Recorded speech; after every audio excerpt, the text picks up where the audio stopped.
Hey guys. Yeah, little technical glitch there. I started streaming on a new app and there's a little orientation difficulty.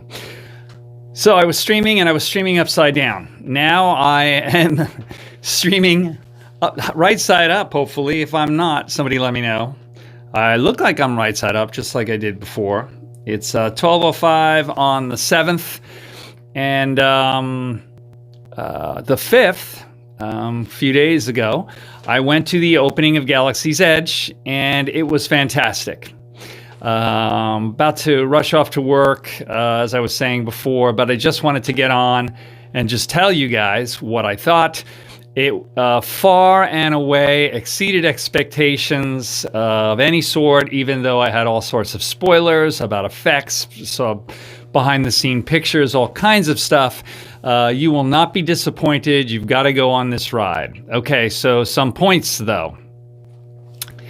The queue explanation. That's very, very important. That's something that confused a lot of people when we got there. They actually discussed it and used it a few times when they opened up Galaxy's Edge in Orlando back on August 29th. But it wasn't really talked about too much because they really didn't use it. It was, you got in a line, you waited. If you waited for as long as you had to. There's a single rider line in Millennium Falcon, all of that. They totally used and are still using this queue system, which is a virtual system. It's an online line. And it's really not super complicated. What they're trying to do is they're trying to make your experience better.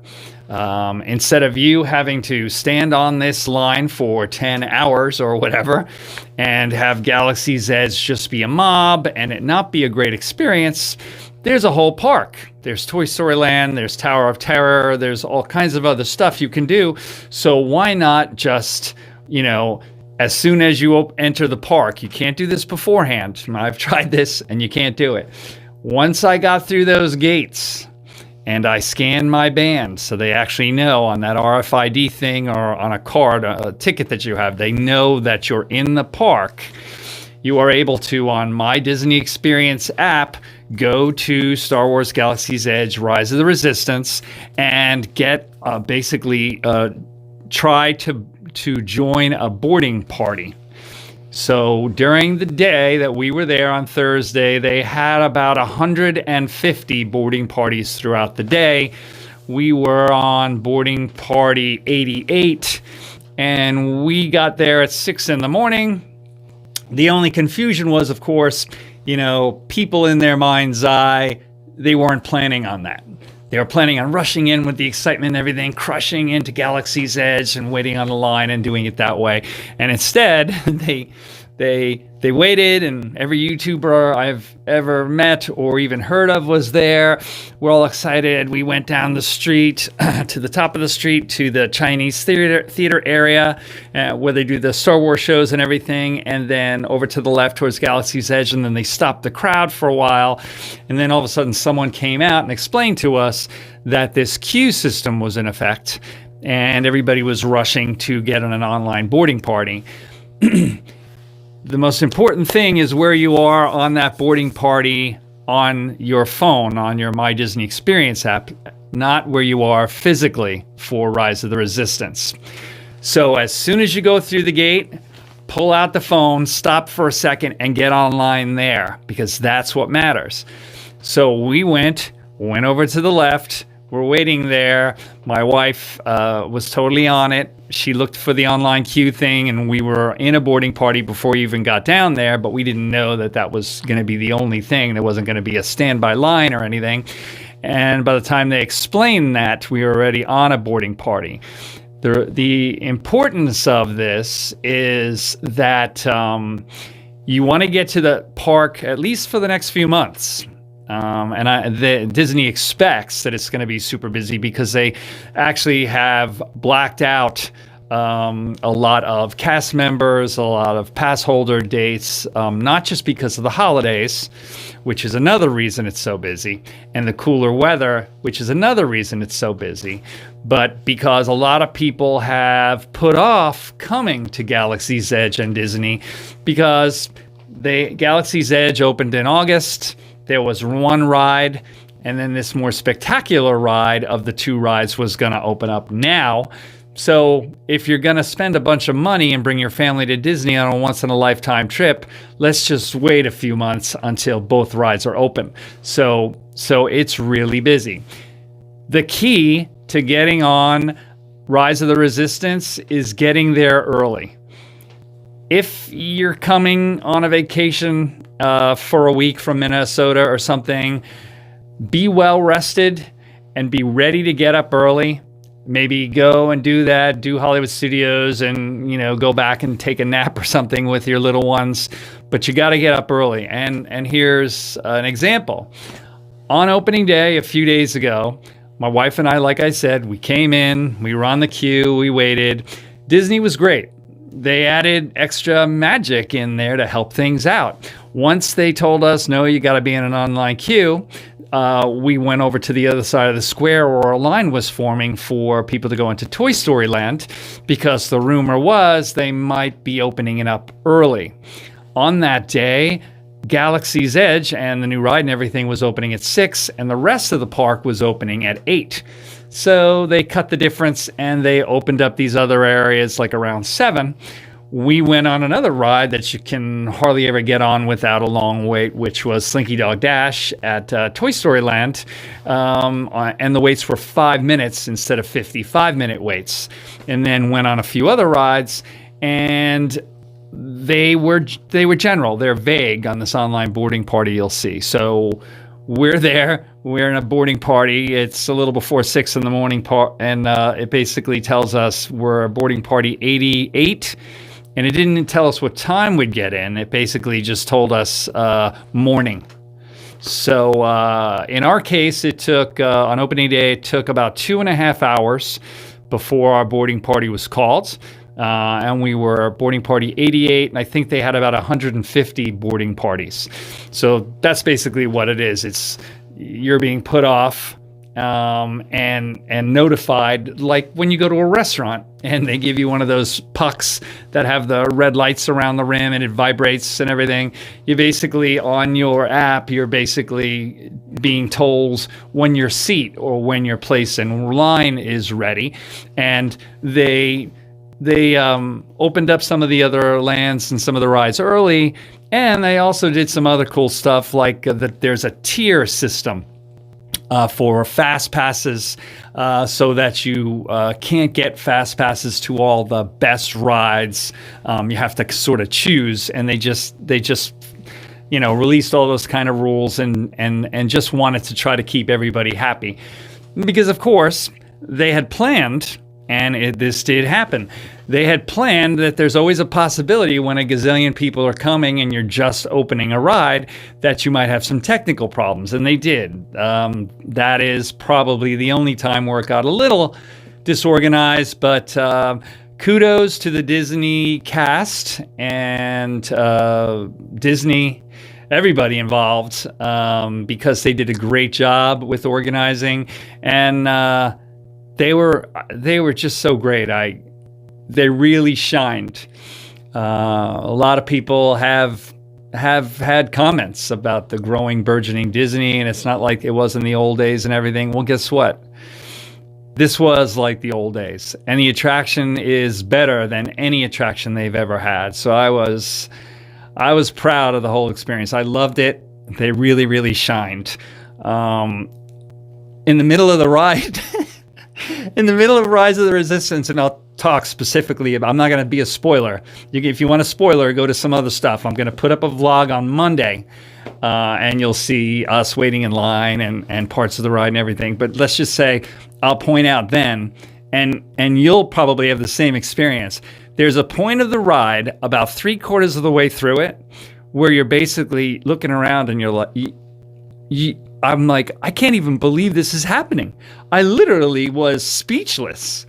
And it's a good thing that the stream did bonk out, because at the time that the stream bonked out and I didn't have signal anymore, I was so speechless. I was starting to tear up. It was crazy. If you're a Star Wars fan, you're going to lose it. This is amazing, this ride. So, amazing ride. The early bird gets the worm. We were online on the queue, the catacombs, in the beginning of the ride. We got there at 8:30. Our boarding party was getting on at 8:44.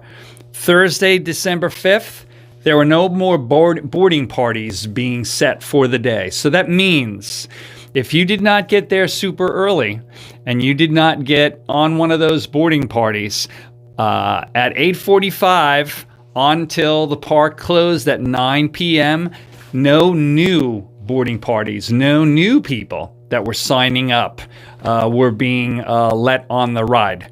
So it wasn't even an all day long. I mean, it literally was a 2-hour and 45-minute chance from the time that they opened for you to get a boarding party, and then that's it. The whole day was blocked out. Even if they don't have any breakdowns of the ride, I would assume, being that it's cooler weather, being that all these people have put off coming to Galaxy's Edge till the second ride has opened, and being that it's Christmas time and people love to come to Disney at Christmas time and go to Mickey's Christmas party at Magic Kingdom, all these things combined means it's crowded but cooler. If you want to go on this ride, this is the hot ticket and you've got to get there early. Arrange that in your travel plans. If you are going to go, a lot of people don't realize how the new Disney World can be exhausting, especially when you've got relatives and kids and stuff. It's quite an expedition. Make sure you go to sleep early enough with your family the day before to cut out any family drama, and get to Galaxy's Edge on whatever day it is as soon as you can. And make that your priority on that day to go and do that, and then do the other things. You will not be sorry. Myself, my wife, everybody I saw come off of that ride. Anybody, go look at the vlogs right now. They're entitled, best ride ever. Yes, this was the best ride I have ever. I'm 57 years old. Goofy Indiana Jones here. And this is the best theme park experience, the coolest Star Wars experience that I've ever had. It was very, very cool. Now, I'm rooting for the last film, the 9th installment of the Skywalker saga, to follow this attraction up and really hit it out of the park and wrap the whole Skywalker saga up in a nice bow. I am really, really rooting for Disney to do this for the fans, and I'm sure you are too. Anyhow, those are my impressions. Hang on a second.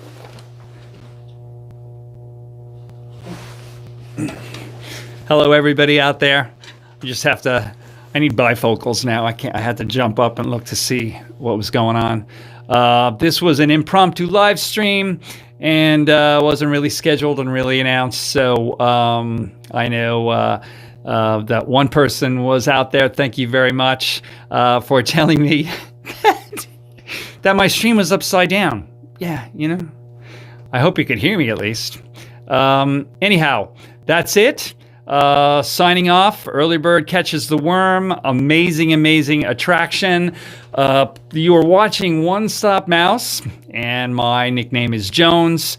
Please subscribe to this channel if you haven't already, and hit the notification bell that you see, the little bell, so that you can be notified of videos that are coming up, especially little impromptu ones like this, where I know I'm not going to get an edited video with music and titles and stuff up for a few more days, but I just want to jump on here really quick and give you some impressions that might be helpful to you. Alex and Brandy, if you're watching this, I will definitely help you plan your vacation, and I will, no matter what I got to do, I will see you guys, and we will go to Rise of the Resistance and some of these other things together. I want to share some of the stuff that I've learned. I'm certainly not an expert. I know a lot more than some people and a little more than others, but I'm learning really fast. By the way, we have been here, my wife and I, since the beginning of May, living 30 minutes outside of Disney. And if you want to get my point of view on what a lot of people are doing, because Disney is growing so big with all these lands, all these things to do, Disney Springs. A lot of people want to come here and get involved.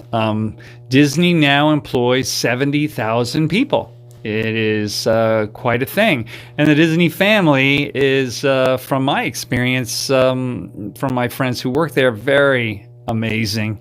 It really is a family, and the perks are great. It's one of those great companies in the country to work for, like REI or Google. It's not just all about the salary. It's all about the quality of life. Take a look at that moving to Disney piece that we have, and like I said, please subscribe and share this video, like this video, and please look for our vlog on Star Wars Rise of the Resistance and opening day. You can follow the adventure through the traffic and the crowds and the craziness as it came up. And I say craziness because it wasn't really crazy. It was crazy only in that people didn't expect what happened. But Disney did that to not make it crazy. And I'd like to thank Disney for that, actually. You've gone to real extremes to make whatever, is thrown into that day, ride breakdowns, huge crowds, to still make your day really great. And we did. We went on rides that I've never not waited 55 minutes for Slinky Dog Dash, and even on a fast pass it was still like a half an hour, and we went on it twice in 5 minutes, and that was a great perk even before we got on Rise of the Resistance.